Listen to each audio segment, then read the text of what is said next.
So I just saw The Disaster Artist, based on the hit book by Greg Sestero, and Tom Bissell, who I feel does not get enough credit. He did co-author this book, so he definitely deserves credit for that. And yeah, I've been trying to get a lot of credit to this film and try to tell everybody about it and the book when it first came out and stuff like that. Not realizing I didn't have to.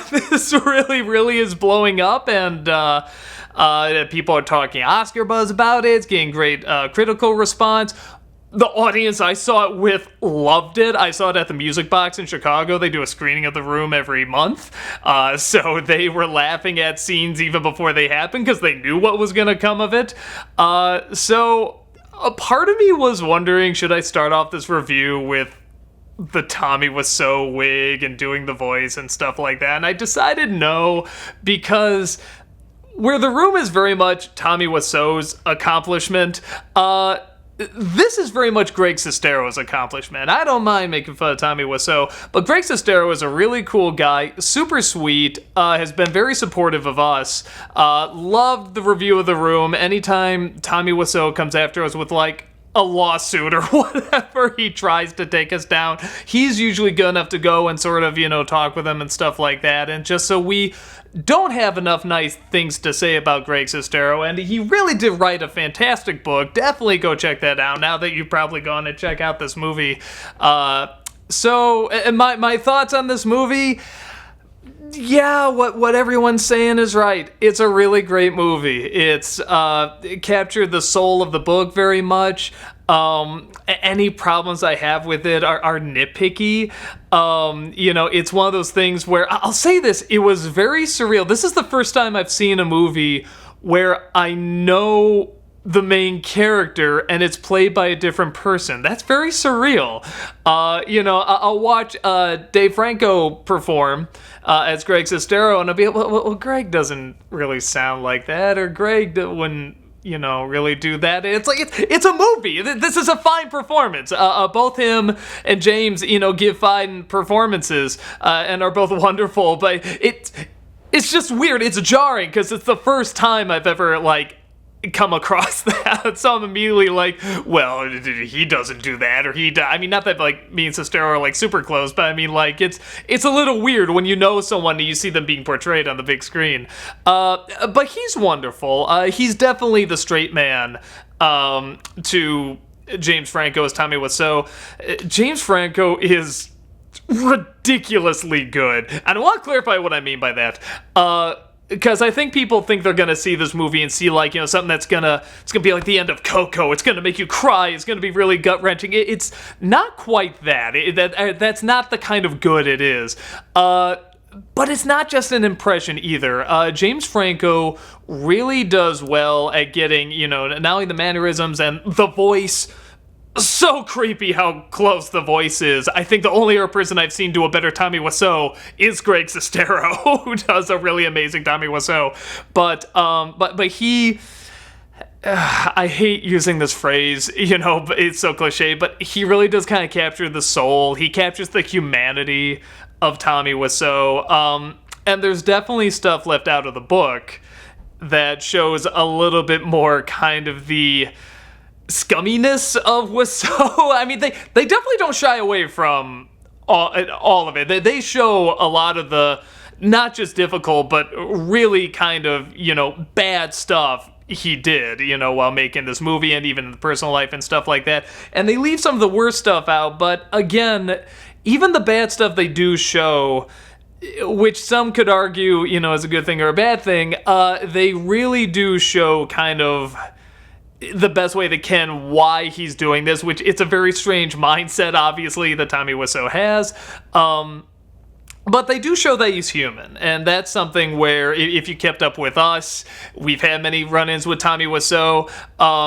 It's easy for us to forget that. It's easy for anyone to forget that someone is human. And I think this film does a good job at still finding that humanity, saying that, okay, no, even though we can't always follow it, it still comes from a very, very human place. And I think Tommy Wiseau, see, here's the thing, because people are complaining that they don't show enough of him being, like I said, the really meaner moments from the book. I'd argue there are quite a few in there. But maybe I'm seeing that because Tommy Wiseau is kind of like the perfect joke. He's very funny to watch when he's abusing other people. When you're the one being abused, it's not as funny.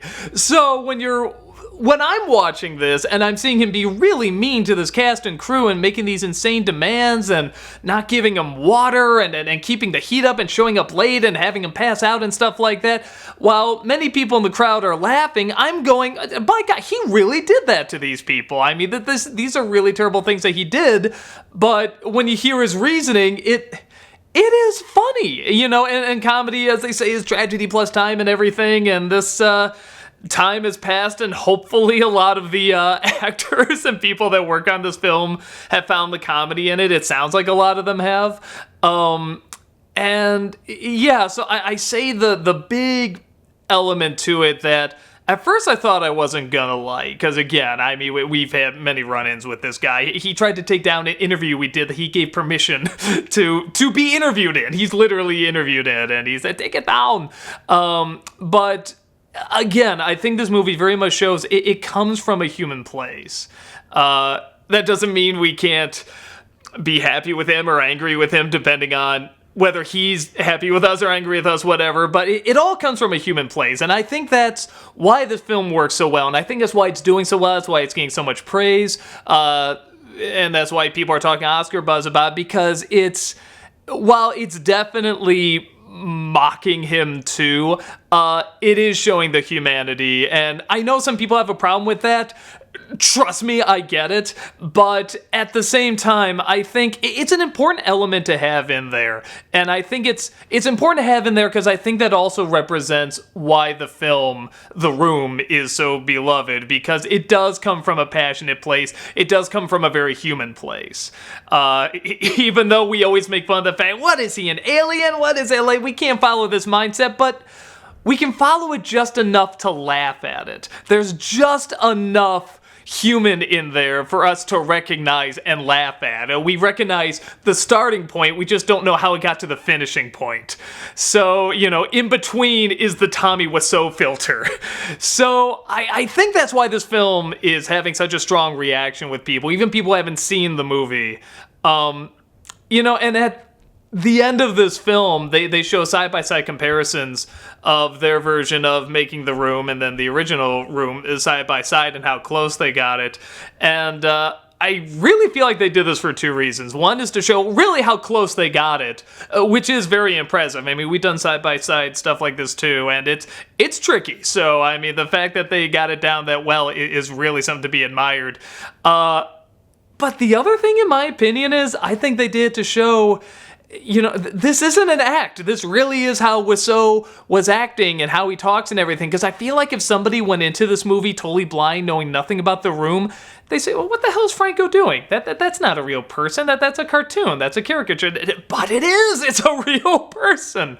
So I feel that was good to show at the end. Wait till after the credits, without giving too much away, just to show how eerily well James Franco gets Tommy Wiseau. I mean, particularly the voice and the inflections, it's really amazing. And I say with, you know, because obviously James Franco is going to steal the show, everyone's going to talk about him, but I feel Dave Franco, again, really kind of brings this humanity to Greg Sestero, you know, showing that he does see something in Tommy, and it sort of shows, again, it's sort of an exaggerated way, but it shows how kind of lost he was and why he would kind of be interested in Tommy. I feel they show it both visually and through dialogue. They show it very, very well, and just the acting as well. They show it's not. I mean, it's strange to see why he would go with this guy, but they explain it in a way where you understand the strangeness. I think that's probably the greatest accomplishment of the film, is that while it is still odd, you follow it better than you think you would follow it. You feel like you understand both Greg and Tommy more through these performances, and the book explains it wonderfully. But it's one of those things where, because the narration isn't in there, both Sestero and Bissell's narration isn't in there, you have to go entirely by dialogue. Though I felt the script supervisor, played by, I don't think he's gonna get enough credit, Seth Rogen, is really, really good. I feel like he's kind of the narrator. He's the commentary saying, well, wait, why would or how would?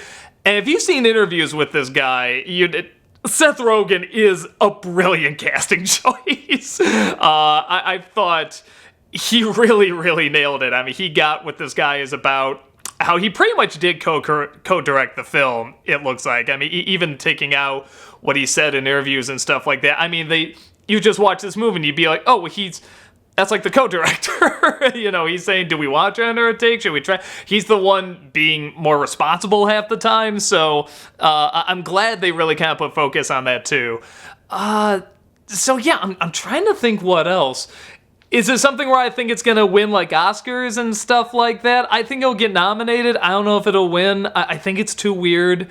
I think it's the equivalent of like nominating Johnny Depp for Jack Sparrow. It's like it's nominated, great. I don't think it's gonna win. I think it's too far out there, but but it's already winning awards. It's already winning Best Actor and stuff like that. So again, it's just something where I'm so happy to see this come as far as it has. I think it's really phenomenal. Even when all the bullshit was going on with, Tommy Wiseau trying to take us down, stuff like that, I still said go see The Room. I mean, it's really amazing.